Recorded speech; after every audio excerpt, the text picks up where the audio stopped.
Olá, hoje iremos apresentar o texto Introdução aos Fundamentos de uma Teoria Geral dos Novos Direitos, tendo como discentes Ana Carolina, Andira, Camila, George, Gilton, Milena e eu, Laís. Bom, o nosso texto ele é de Antônio Carlos Volkmer. Ele é formado em Direito pela Universidade do Vale do Rio dos Sinos, especialista em Metodologia de Ensino Superior, mestre em Ciência Política pela Universidade Federal do Rio Grande do Sul e doutor em Direito pela Universidade Federal de Santa Catarina, professor emérito da Faculdade de Direito da UFSC, professor titular aposentado no curso de pós-graduação em Direito da Universidade Federal de Santa Catarina e docente permanente no programa de pós-graduação em Direito e Sociedade, entre outros. Tem experiência na área do direito, com ênfase em teoria do direito, atua principalmente em sociologia jurídica, pluralismo jurídico, história do direito, filosofia do direito e direitos humanos, cultura jurídica, teoria crítica, constitucionalismo latino-americano e estudos neocoloniais. Bom, seguimos a divisão conforme estava no texto, no artigo, então teremos a parte introdutória, natureza, historicidade dos novos direitos, direito de primeira, segunda, terceira, quarta e quinta dimensão, problematização e fundamentos dos novos direitos, tutela jurisdicional dos novos direitos e, por fim, as considerações finais. Bom, em resumo, o autor irá apresentar as relações sociais com as necessidades humanas, são as práticas jurídicas que cada época aqui estão vinculadas, o processo de transição para os novos paradigmas do conhecimento e o surgimento das novas formas de direito. São através de conflitos, problemas que surgem na sociedade e que não possuem algum arcabouço jurídico a elas. Bom, então, inicialmente, o autor ele vem apontar sobre o nascimento da cultura jurídica, onde ele vai dizer que ocorre entre o século XVII e XIX. Ele também vai trazer o longo processo que ocorre, os diversos fatores, ao quais ele irá citar o modo produtivo capitalista, a organização social burguesa, a projeção doutrinária liberal individualista e a consolidação política da centralização estatal. Ele ainda vai demonstrar que esses fatores eles vão depender da época, onde que reproduz uma prática jurídica dependendo das necessidades daquele tempo, das relações entre eles da sociedade. Ele também vai trazer que o direito da sociedade moderna ele passa por uma uniformização secular, subordinando suas instituições de aplicação de justiça e aglutinando seus operadores jurídicos à vontade estatal soberana. Então, o que se tinha, um funcionamento conforme as vontades de quem estava no poder, um direito movido pelas mãos dos governantes, de suas vontades, e não uma noção de um direito de um todo. Que como ele traz, a teoria a prática jurídica assentada sobre uma concepção individualista, patrimonial e científica. Ele também vai trazer que os impasses e insuficiências do atual paradigma da ciência jurídica tradicional abrem lenta e constantemente o horizonte para as mudanças e construções de novos paradigmas direcionados para uma perspectiva pluralista, flexível e interdisciplinar. Então, aí, como ele aponta, passa a se ter a noção de um direito de um todo, uma lei escrita e que deva ser seguida independente de quem seja, Então, como ele demonstra, com o passar do tempo, com as vivências, surgimento de diversos problemas na sociedade e conflitos, que começam a se criarem questionamentos relacionados à criação de direitos que não possuem suas proteções e, então, são colocados em pautas as suas existências. Então, ele traz que o estudo desses novos direitos relacionados à esfera individual, social, meta-individual, bioética, ecossistêmica e de realidade exige pensar e propor instrumentos jurídicos adequados para viabilizar sua materialização e para garantir sua tutela jurisdicional, seja por meio de um novo direito processual, seja por meio de uma teoria geral das ações constitucionais. Então, os direitos eles sempre vão refletir no desenvolvimento da sociedade, onde ele vai se apoiar na filosofia, se baseando nas ideias e vivências em sociedade. Natureza e historicidade dos novos direitos. Nesse ponto, o autor ele vai apresentar que existiam direitos naturais antes mesmo da existência de uma sociedade política, os quais seriam, como exemplo, o direito à vida, à propriedade, como o autor cita também o direito à liberdade, os quais se refere ao que se veio construindo com o tempo, os seus valores. Então, ele traz que o processo de reconhecimento e afirmação dos direitos do homem, chamado de fundamentais, constitui uma verdadeira conquista da sociedade moderna ocidental. Então, como ele cita aqui nesse ponto, os direitos fundamentais que está previsto na nossa Constituição e que foi, como o autor citou, uma grande conquista, né, para a sociedade na época, né, e que são ou deveriam ser sem intervenção, né, o que representa o todo da sociedade civil. Então, esses novos direitos, eles demonstram, né, um grande desafio no enfrentamento de questões relacionadas à globalização econômica, à tecnologia e a diversos fatores, né, relacionados a esse desenvolvimento social. O autor, ele ainda vai citar Bobbio, no qual ele vai dizer que esses novos direitos eles são frutos de transformação de sociedade, né? Então, eles estão surgindo através dessas mudanças, né, com o passar dos anos. Bobbio ainda ele vai trazer também esse crescente e acelerado processo, né, de multiplicação dos novos direitos, ao qual ele vai citar 3 razões que seriam, como eu trago nessa citação, o aumento dos bens a serem tutelados, o aumento do sujeito de direitos e o aumento da produção de certos sujeitos de direitos. Cabe aqui até mencionar alguns dos que seriam, né, esses novos direitos, ao qual poderia citar o direito do consumidor, o direito ambiental, o biodireito, que é algo mais recente, o direito da criança, do adolescente, do idoso. Então, é a partir dessas grandes mudanças, né, o aparecimento desses novos direitos que começam-se a surgirem as suas gerações, que, como o Volk me apresenta, se divide em 5 dimensões que serão apresentadas logo à frente. Então, nesse ponto do texto, o Volk ele também vai citar grandes autores nacionais, nos quais eles vão trazer seus questionamentos relacionados ao uso da expressão gerações de direito, no qual eles vão dizer que o vocabulário de missão substitui com vontade lógica e qualitativa o termo geração, caso esse último venha introduzir apenas sucessão cronológica e, portanto, suposta caducidade. Então, eles trazem aqui, substitui-se os termos gerações, eras ou fases por dimensões, porquanto esses direitos não são substituídos ou alterados de tempos em tempos, mas resultam num processo de permanência. Então, por esses direitos serem direitos permanentes, para esses autores se torna indevido, né, o uso dessas expressões, sendo mais viável para eles o uso da expressão dimensões de direitos. Olá, para quem não me conhece, meu nome é George, dando seguimento aí ao nosso trabalho, vou falar um pouco sobre os direitos de primeira, segunda e terceira dimensão, junto com o colega Gilton, tá?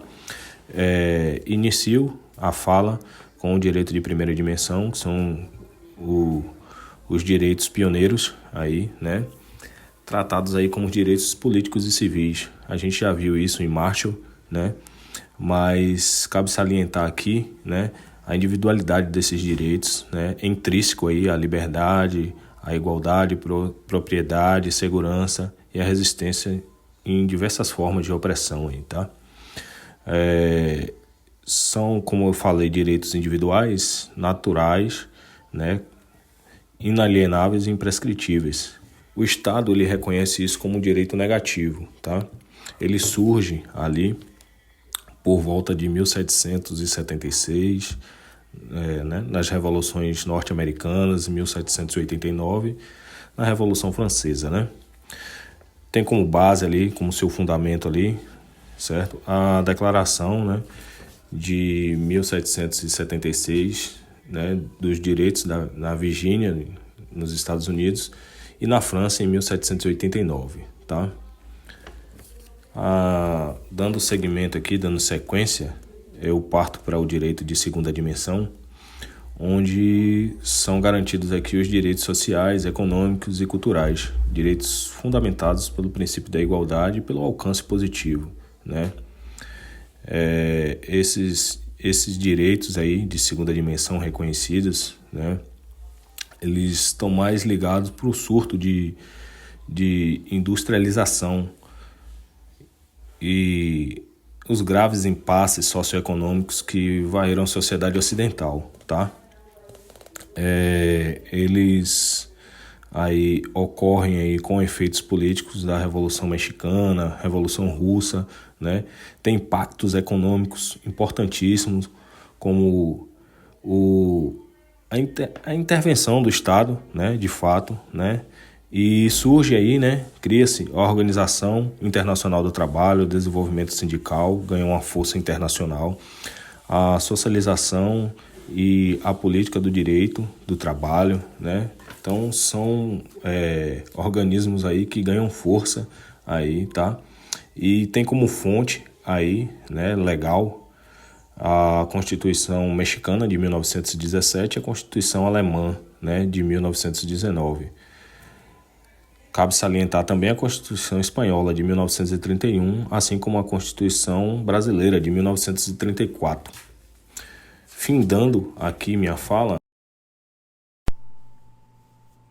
Olá, meu nome é Gilton de Santana e eu vou apresentar para vocês os direitos de terceira dimensão.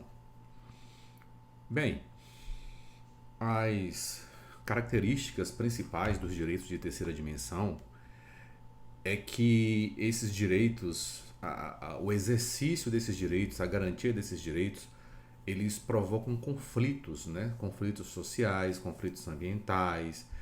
Por que que provocam? Porque são direitos que não são direitos, não são considerados direitos individuais, né? Eles são direitos meta-individuais. São direitos que não dizem respeito a uma única pessoa, mas a um grupo de pessoas, né? E esses direitos eles podem ser nacionais ou podem ser até mesmo transnacionais e também são intergeracionais, né? Então, por exemplo, utilizando-se como exemplo os direitos ao meio ambiente ecologicamente equilibrado ou ao meio ambiente sadio, esses direitos podem os moradores, os cidadãos de países vizinhos, né, eles podem ter direitos ao usufruto de um mesmo ecossistema, como acontece com a floresta amazônica, né, que essa floresta ela abrange mais de um país, né? Então, geralmente a ação de cidadãos, de moradores de um país pode muito bem afetar outros países. Então, são direitos que ultrapassam, que perpassam os limites de uma única nação. E também são direitos podem ser intergeracionais, como são os direitos ao meio ambiente ecologicamente equilibrado, né?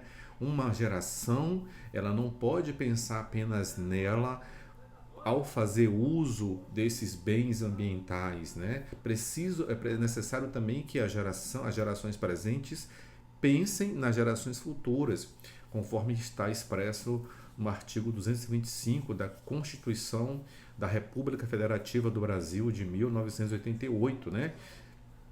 Que diz que todos têm direito ao meio ambiente ecologicamente equilibrado e é dever do Estado e da coletividade preservá-lo para as presentes e futuras gerações, né? Portanto, essas são as principais características desses direitos de terceira dimensão ou chamados direitos meta-individuais. Como exemplo desses direitos, nós temos o direito, por exemplo, ao desenvolvimento, que é um direito que não apenas uma pessoa tem direito, mas toda uma coletividade tem direito ao desenvolvimento, né? O desenvolvimento social, o desenvolvimento econômico, e aí isso pode gerar conflito, porque determinadas classes de pessoas podem querer esse desenvolvimento apenas para elas ou determinadas pessoas individualmente, renegando esse direito a outros. Como eu já disse, o direito ao meio ambiente ecologicamente sadio, né, ou meio ambiente sadio, que isso também não é interpretado por todo mundo da mesma forma. O conceito do que é meio ambiente ecologicamente sadio, para alguns pode ser visto de uma maneira, para outros não, mas é um direito coletivo, é um direito difuso, não é um direito apenas de alguns. O direito do consumidor, né, o direito à defesa do consumidor também, são direitos de grupos de pessoas, de consumidores, frente ao capitalismo, ao comércio, né? Às indústrias que produzem esses bens e que vendem esses bens. mas que é preciso respeitar também os direitos coletivos dos consumidores. O direito à autodeterminação dos povos, que já foi falado inclusive aqui em aula, que esse direito é aplicado tanto às nações, né, no que tange a questão da soberania das nações, como também até mesmo em povos diferentes de um mesmo país, como acontece com as comunidades indígenas, né? E também direitos mais recentes, né? Como o direito à intimidade, o direito à honra, o direito à imagem. Todas as pessoas têm direito a ter sua intimidade, a sua honra, a sua imagem preservada.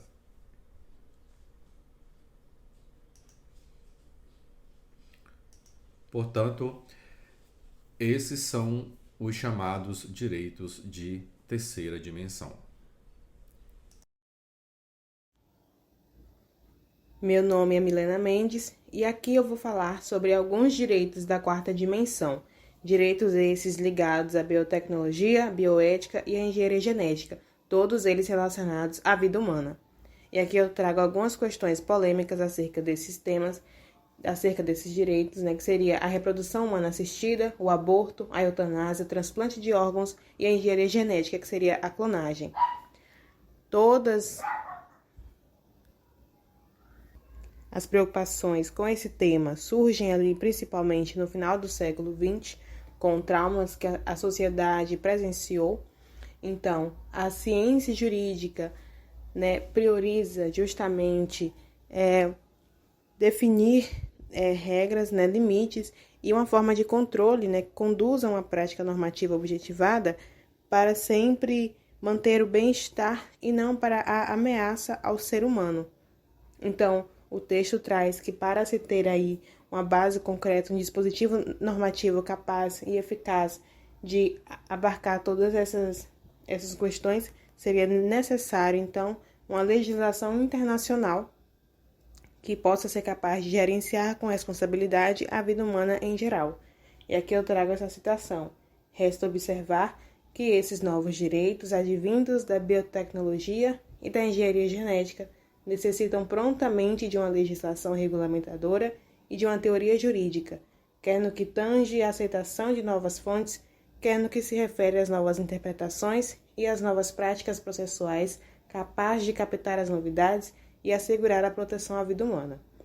Os próximos direitos da quinta dimensão seriam os direitos ligados à tecnologia de informação, ciberespaço e realidade virtual, todos eles relacionados com a inteligência artificial. Algumas questões sobre esse tema também seria o direito à privacidade, o direito à informação e o controle dos crimes via rede, pois sabemos que esse mundo virtual, vamos dizer assim, não tem limites, não tem limite de um país para o outro. Então, crimes ligados à pornografia infantil, racismo, homofobismo, crimes de ódio, crimes contra um determinado grupo. Então, sabemos que é um mundo virtual relativamente novo, vamos dizer assim, e que não tem uma legislação ainda completa para tal espaço, para tal cyberespaço, para ser aplicado nele. Então, seria necessário também uma legislação internacional ao que se refere a esses direitos. E aqui eu trago essa citação também. As fontes legislativas sobre o tema são escassas, destacando-se a existência de inúmeros projetos de lei tramitando no Congresso Nacional, principalmente sobre a punição à pornografia e à violência por meio de mensagens eletrônicas e da internet. E aqui eu venho lembrar que, apesar dessas fontes serem escassas, tivemos em 2014 o Marco Civil da Internet e em 2018 a LGPD, a Lei Geral de Proteção de Dados Pessoais. Olá, meu nome é Carolina. Eu vou estar apresentando agora o tópico Problematização e Fundamentos dos Novos Direitos. Bom, o tópico começa com o autor discutindo a natureza dos novos direitos e sua evolução ao longo do tempo, onde ele destaca que esses direitos não são necessariamente produtos de uma sucessão linear gradual, mas muitas vezes resultam de um processo contínuo de gestação e interação, que são impulsionados por identificações, conflitos e ações cooperativas. Também enfatiza que a realidade contemporânea tem constantemente dado origem a novos direitos de natureza individual, social e meta-individual. Além disso, o texto aborda a ideia de que os direitos humanos são históricos e não surgem todos de uma vez, mas sim gradualmente, em respostas a lutas à liberdade contra os poderes antigos.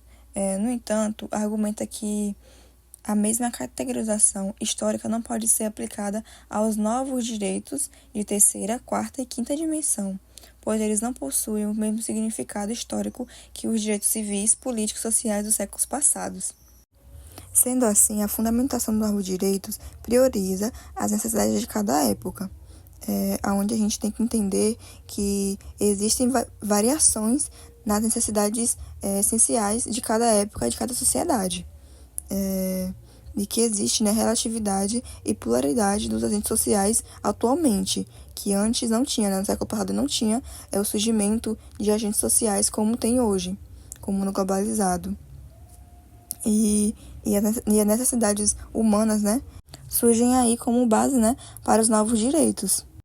Bom, então agora partindo para o processo de surgimento dos novos direitos, o autor destaca, né, que as mudanças no modo de vida, produção, consumo e relacionamento entre os indivíduos, grupos e classes podem gerar novas necessidades, carências e demandas que levam ao surgimento dos novos direitos.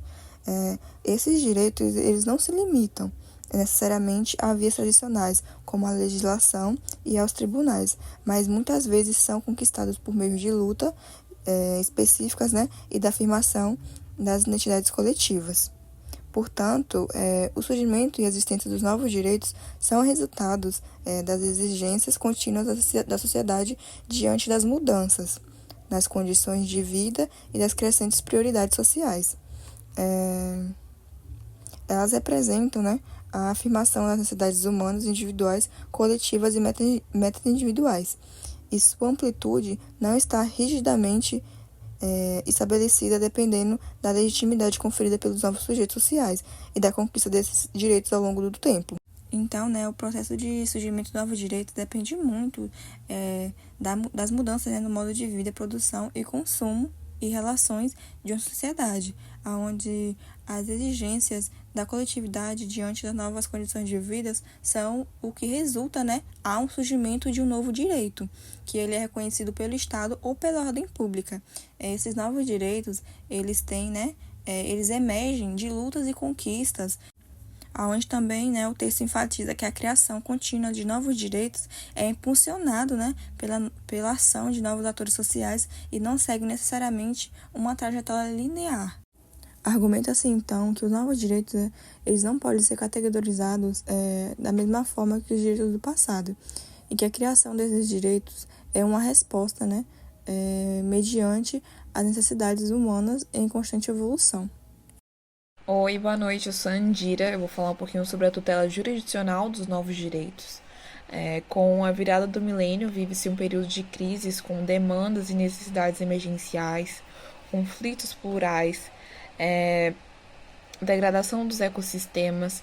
Então, diante dessas transformações, o direito ele não conseguia oferecer soluções corretas e compatíveis com os novos fenômenos.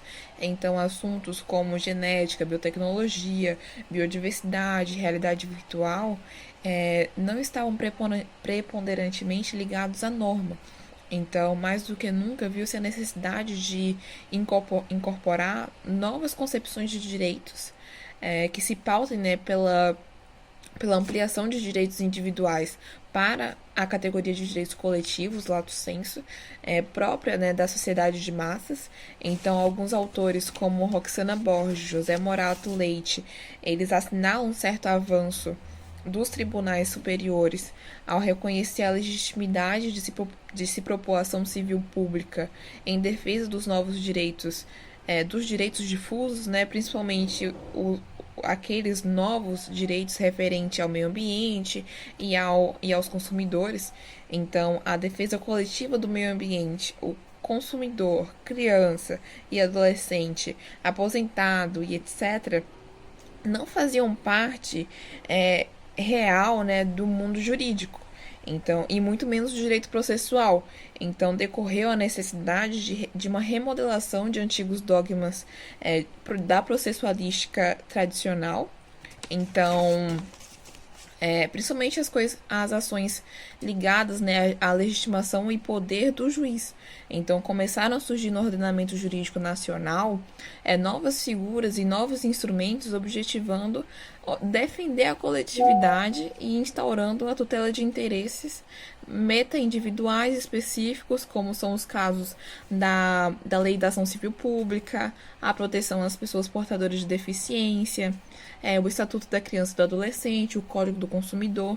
Então, diante dessa insuficiência do modelo jurídico liberal individualista, abre-se a perspectiva de procedimentos estratégicos, pluralistas e mais democráticos. Então, a produção legislativa e a resolução de conflitos no interior do direito oficial, né, que seria o Poder Judiciário, e no espaço do direito não oficial, que seriam as instâncias comunitárias descentralizadas.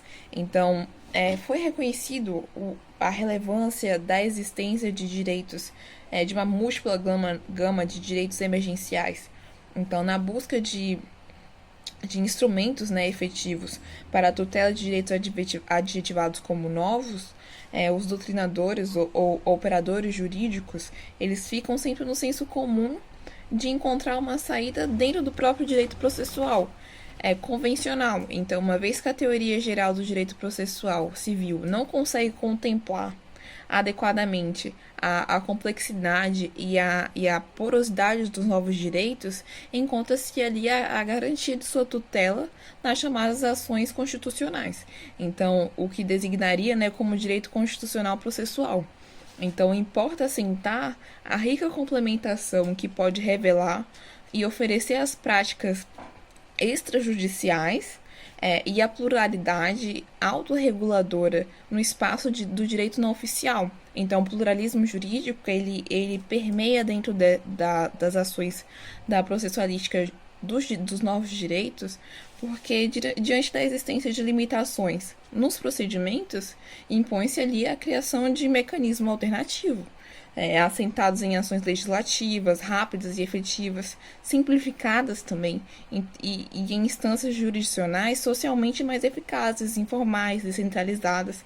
Então, cabe destacar que no direito positivo estatal, a utilização não só do judiciário reformado e mais democrático, mas a ampliação e efetivação de outras instâncias reguladoras dos conflitos, né, que envolvem esses novos direitos. Então, toda e qualquer dissolução referente à formulação de uma teoria geral sobre o fenômeno dos chamados novos direitos, ele passa obrigatoriamente por alguns pontos, como sua natureza, que seria sua especificidade, sua fundamentação, né, que são os critérios justificativos, e sua instrumentalização processual, que é um novo direito de ação.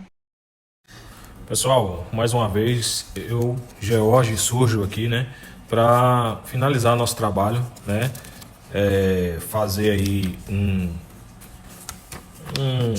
apanhado, né, de tudo que foi apresentado aqui, né, e o quanto foi importante, né, a parte introdutória aí, onde a ciência jurídica moderna, né, ela nasce ali nos séculos 17, 19, né, e vem ganhando força aí. A gente aborda também aí, como já foi abordada, a natureza, a historicidade de novos direitos. É importante a gente salientar que esses novos direitos aí, eles sempre são colocados em aspas no texto, porque na verdade não se trata de novos direitos, né? Mas para ampliação, e aí eu abro um parêntese próprio, né?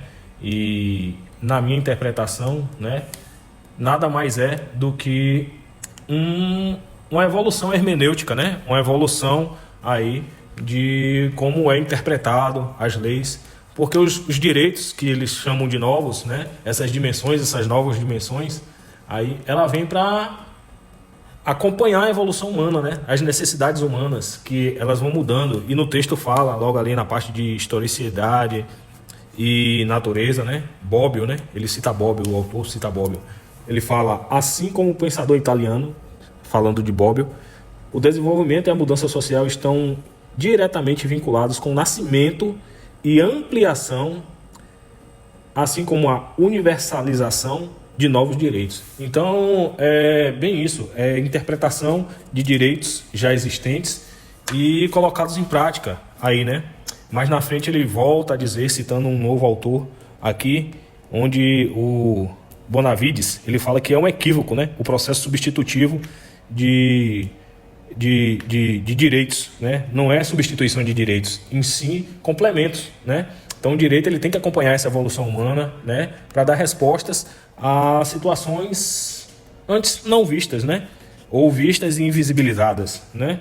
A gente passa pelo direito de primeira geração, ali, onde é tratado os direitos civis e políticos, né? São tratados pelo Estado como direito negativo, já que é de proteção individual contra, né, a força do Estado.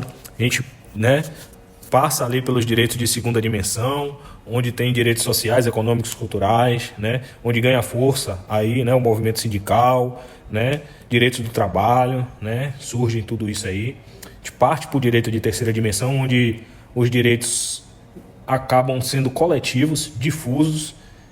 O autor cita aqui como direito meta-individuais, né? Então, são direitos que é de alcance, né, e amplitude geral, né? No entanto, né, eu gostaria de abrir um parêntese aqui e expressar uma opinião minha, na verdade, que eu não jamais deixaria de fazê-la, né? Trata-se do direito de quarta dimensão, onde no texto o autor, ele novamente ele traz Bobbio. O Bobbio é um autor citado em diversas vezes aí, e o Bobbio ele fala assim, na verdade o autor ele traduz dessa forma: reconhece Norberto Bobbio serem direitos de quarta geração, espelhando os efeitos cada vez mais traumáticos da pesquisa biológica que permite manipulação de patrimônio genético de cada indivíduo. Perceba que de diversas palavras aí, né, que o autor poderia ter utilizado, né, ele trata a manipulação genética de cada indivíduo como patrimônio. Então, em minha concepção, na minha hermenêutica, né, como eu interpretei isso aí, foi como algo material, né, como se fosse algo financeiro, né, e corroborando aí com o grande professor Alisson Mascaro, né, eu também entendo que o direito ele é em defesa, né, do patrimônio, né, do capital financeiro, né. Então perceba que é bem sutil, né, quando ele fala patrimônio genético de cada indivíduo, né. Ele poderia usar qualquer outra coisa, né, geração, né, ele poderia estar usando assim qualquer palavra que substituísse esse dispositivo patrimonial, né? Então isso me chamou muita atenção porque fala sobre direitos, né, de biotecnologia, bioética, regulação de engenharia genética, que trata-se do direito de quarta dimensão, né? Inclusive, o autor ele fala mais lá na frente, ainda na quarta geração dos direitos, na dimensão do direito, sobre deontologia, né? A parte de reflexão deontológica no âmbito da ética médica. A deontologia é a ciência dos deveres morais. Então, é algo que me chama muita atenção, né? A gente passa por direito de quinta dimensão, né? Onde a gente fala sobre a era da informação, né? Novos direitos vindos de tecnologia da informação, da internet, cyberespaço, realidade virtual em geral. Isso é algo muito presente, né, nos dias atuais. Então, essa reflexão aí é fundamental, né? A gente acredita que essa problematização, né, dos novos direitos, né, é algo que ela não para por aí, não se finda. Na verdade, é algo que muito provavelmente vai se estender ao longo da geração humana, porque haverão novas interpretações, né? Então o direito ele tem que acompanhar a evolução humana, né? E acredito que tenha sido bem apresentado por todos os nossos colegas aí o reconhecimento do Estado, né, por esses novos direitos, apesar de que cabe uma reflexão também de que o direito, ele prevê, mas não garante, né? Nem sempre o que está previsto na Constituição, na legislação, entre outros, é algo que está sendo efetivado, está sendo garantido, né? Mas são conquistas e elas merecem sua importância, né? E devemos acreditar na justiça, né? Quero então finalizar o trabalho aqui e agradecer a todos os ouvintes aí, tá?